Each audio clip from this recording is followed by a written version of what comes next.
We need three important tools to get started, that is Node, NPM and a good code editor. So let's get started by downloading Node and NPM. Click on this link or click on this other downloads link and download the respective installer based on your operating system. I happen to be on Mac OS, so I'll download this. So this installer will install the latest version of Node and NPM.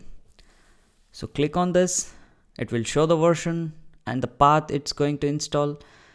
If you have already installed Node, I have by the way, so just open the terminal and check the version of Node and NPM you have on your machine. So I have almost the latest version, so I won't be reinstalling this stuff. You can just go ahead and continue installing Node and NPM if you have older version of it. And the next thing is a good code editor. My choice is Visual Studio Code Editor. You can use whatever you like and comfortable with.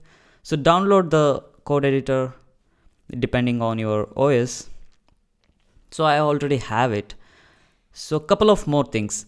I have a couple of free extensions. These are all free by the way. So I'll show what I am using. I use ESLint to get code quality check support.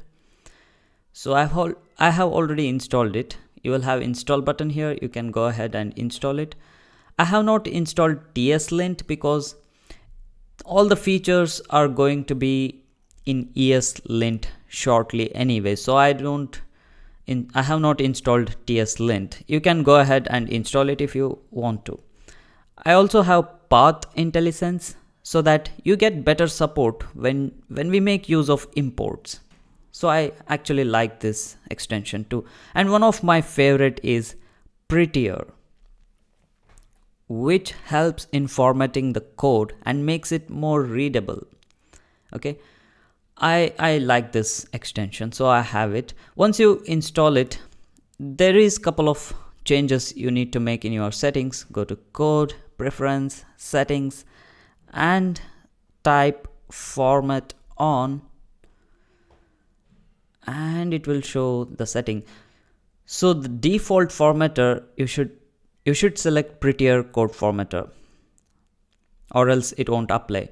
I also like to apply this formatting once I save my file, so I prefer that. You can go ahead and check other settings and just use the settings you like. Okay, these are some of the basic settings for my Visual Studio Code Editor. And if you are new to VS Code Editor and if you want to use it, just follow along. I'll not be using any fancy features here. All I'll be using are basic stuff. So if you follow along the video, you'll be fine.